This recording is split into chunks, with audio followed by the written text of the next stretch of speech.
I want to give y'all a little sneak peek into the book I am writing. That is I guess you could call it a culmination of my theories on Jungian typology, or neo-Jungian typology if you like.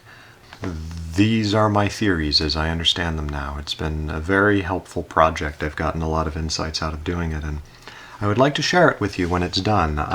I'm more than 2/3 of the way through. I'm really more 4/5 of the way through. I'm on the last part of the book that I want to write, which is the type descriptions. There might be a little bit trailing out after that, but the book is currently structured as mostly theory, and then the type descriptions are the last part of it. So I'm sort of building up to that. I'm currently working on the ESFJ description. I'm nearly finished with that.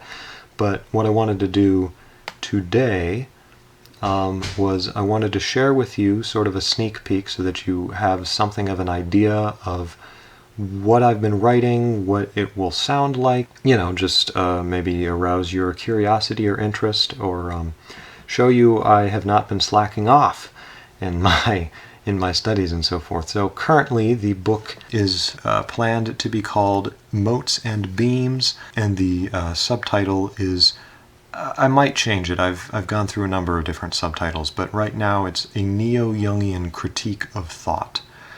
The reason it's called that, I honestly think it is better to sort of be discovered through the reading of the book, but I'm going to leave it sort of cryptically there, if you will. So Motes and Beams, A Neo-Jungian Critique of Thought. Currently at 213 pages, it's probably going to end up being maybe about, I'll be generous and say 300 pages to sort of be generous, which is actually longer than I was originally planning. I originally had thought I could keep it, I wanted it to be very, very short, but it's as long as it needs to be, so. I like conciseness. As Nietzsche said, I aim to say in 10 sentences what other people say in an entire book. So I've kind of sort of aimed to do that as much as is prudent. So what I'm going to read for you is the preface and the introduction. Some of the introduction is taken from my channel trailer because I liked the way that I put things there, but I felt that that was fine because, once again, this is sort of a culmination of my thoughts. And so I'm going to begin with the preface.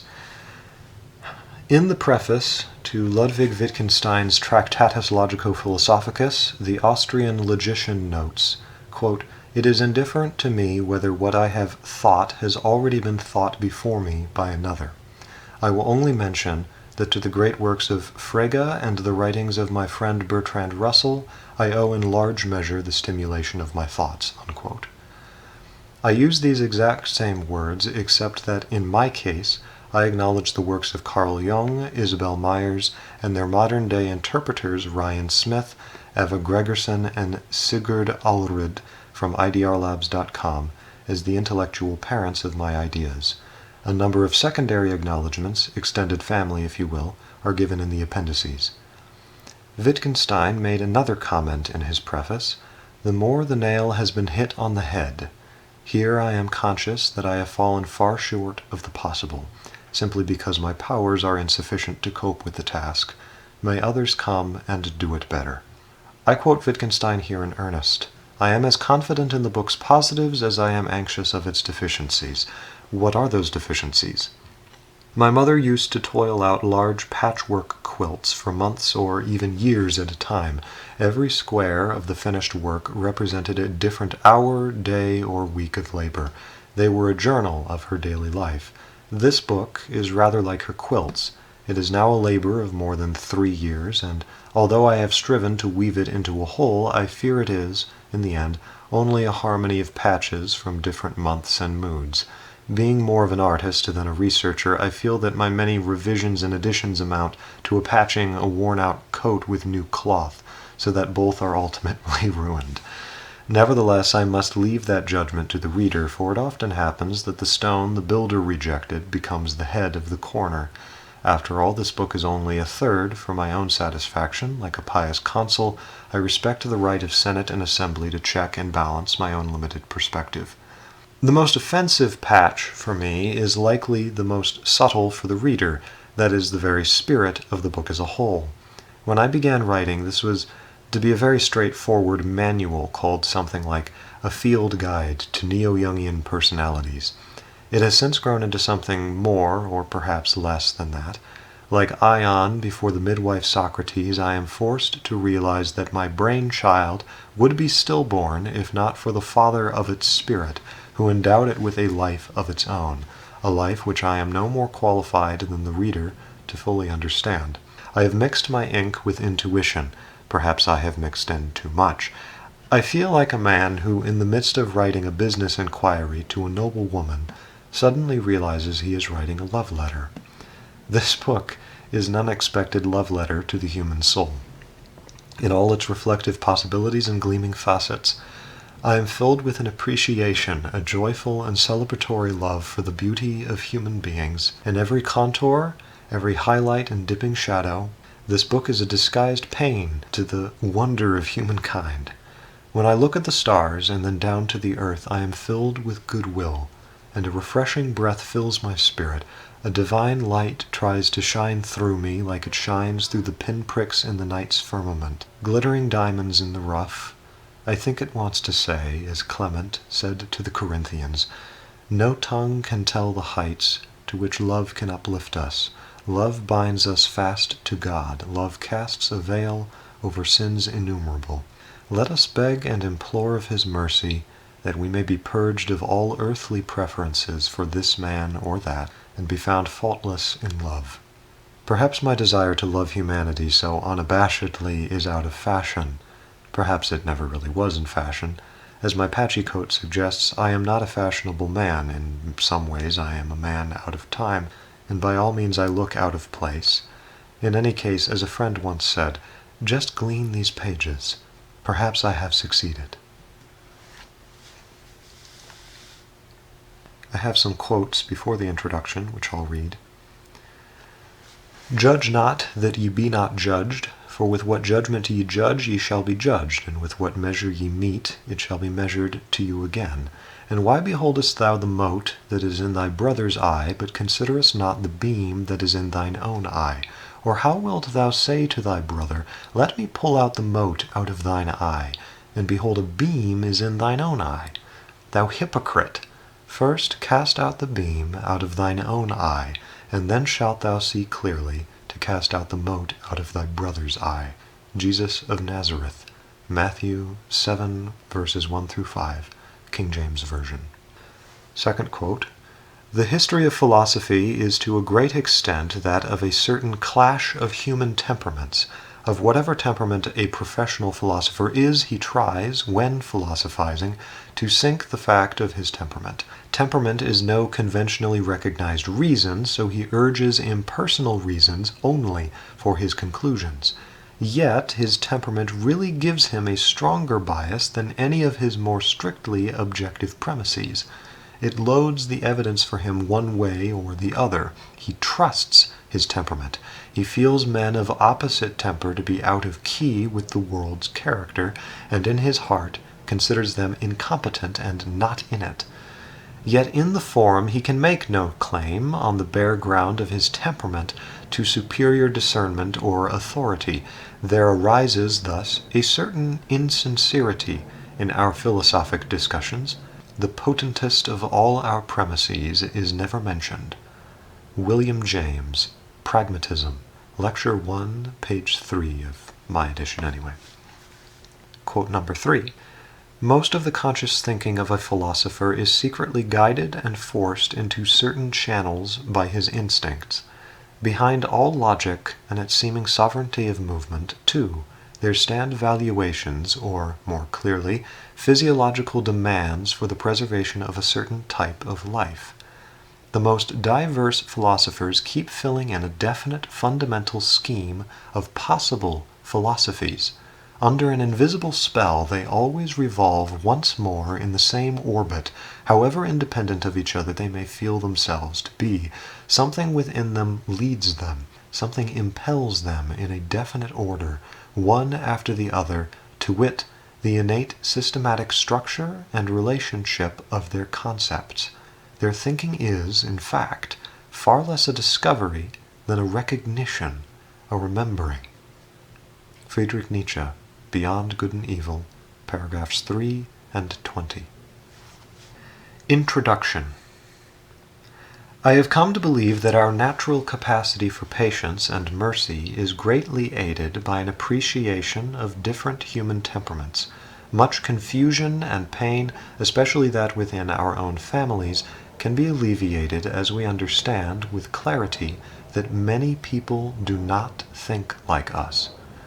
We all have met someone who rubbed us the wrong way, whose mannerisms or whole manner were inimical to us, perhaps a roommate, a co-worker, a superior, a parent, a sibling, or even a spouse.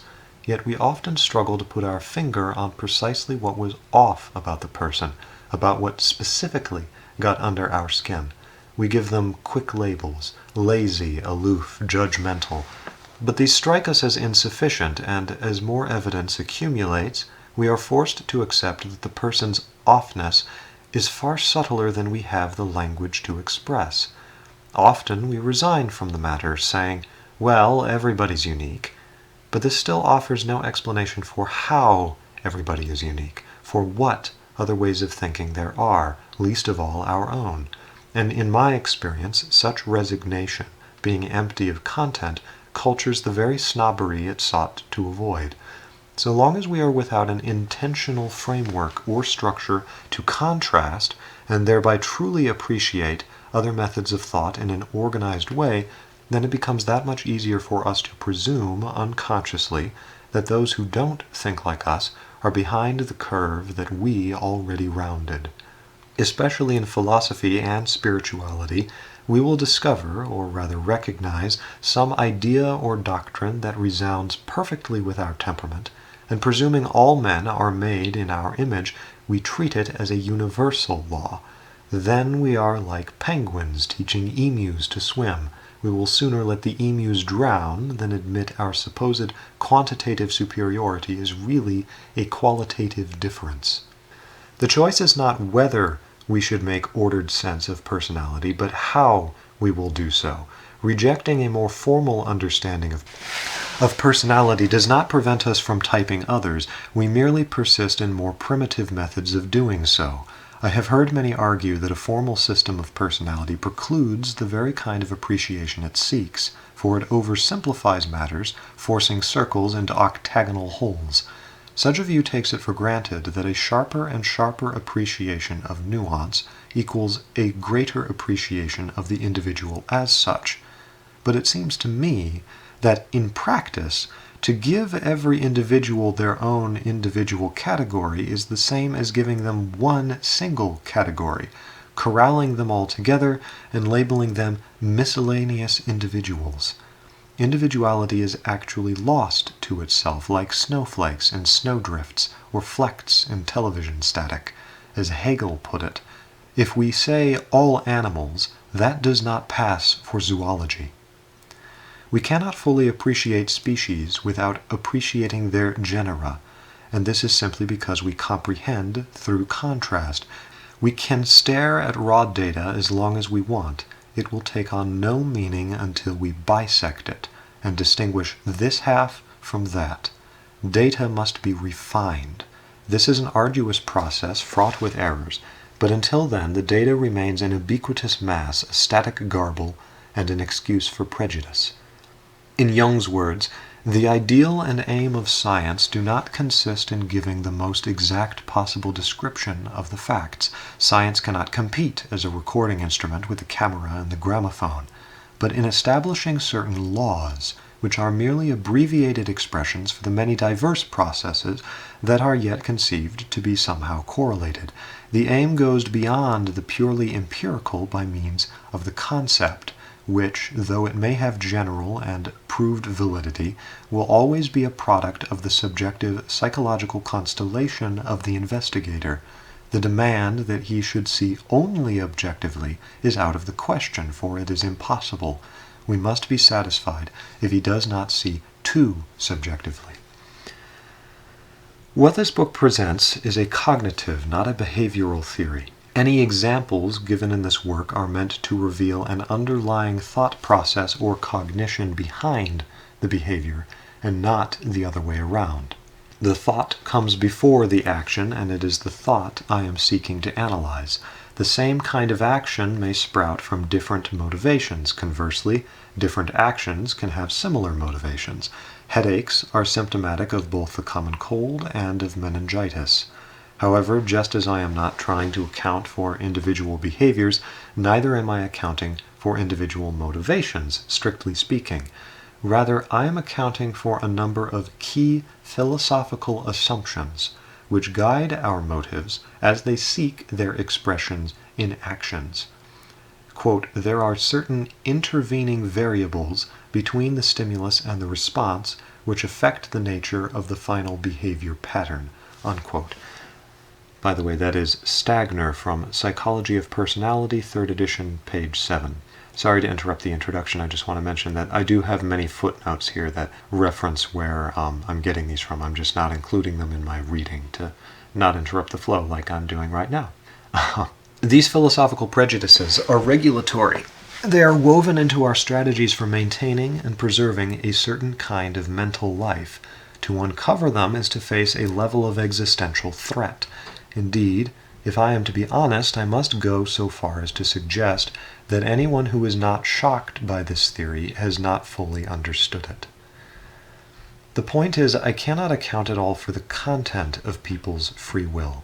I can only explain its typical operation, e.g., I cannot predict whether your boss will fire you, but can only suggest how they might reach and justify such a decision.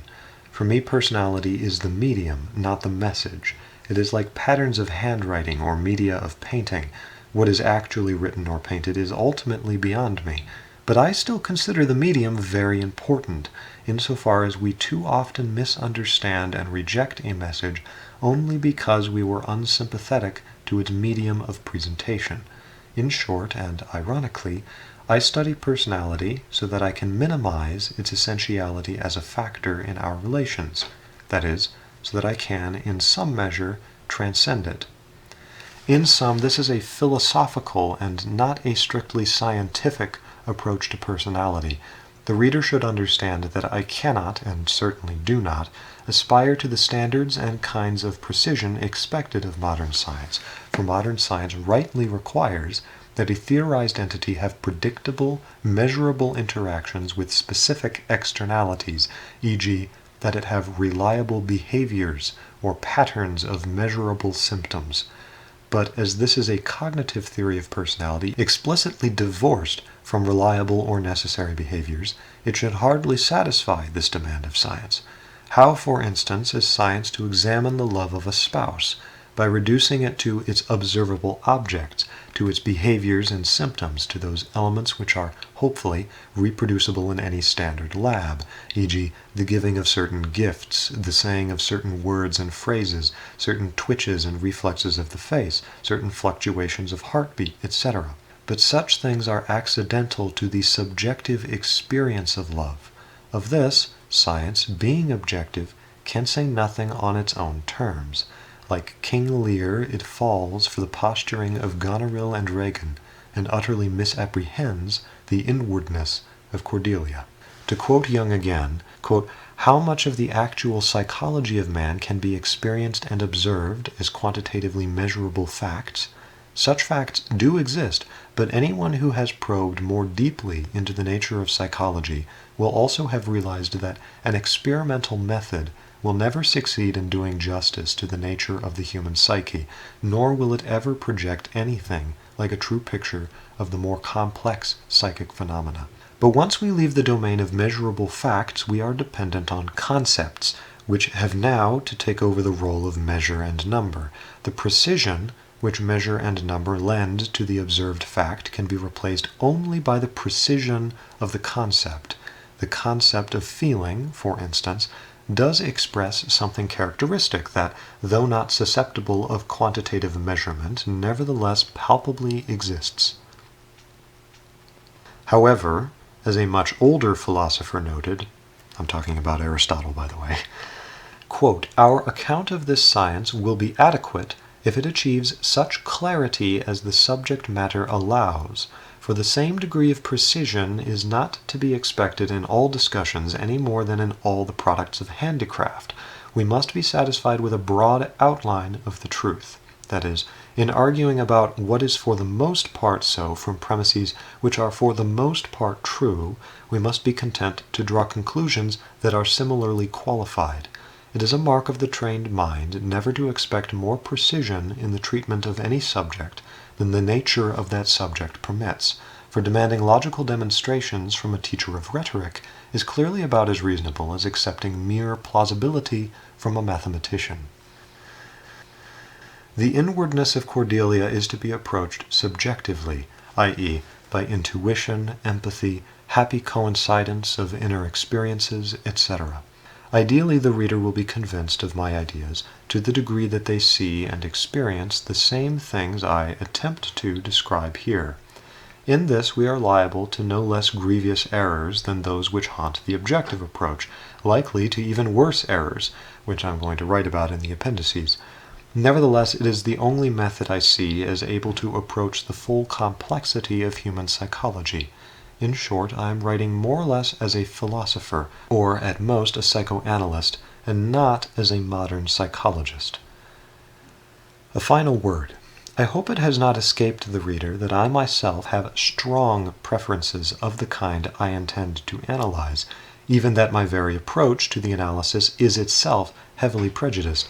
This is unavoidable. We must resort to a form of perspectivism, that is, a dialectic and dialogue that explores our human psychology from within it, like prisoners, trapped in separate cells, collaborating through the walls on the prison's floor plan.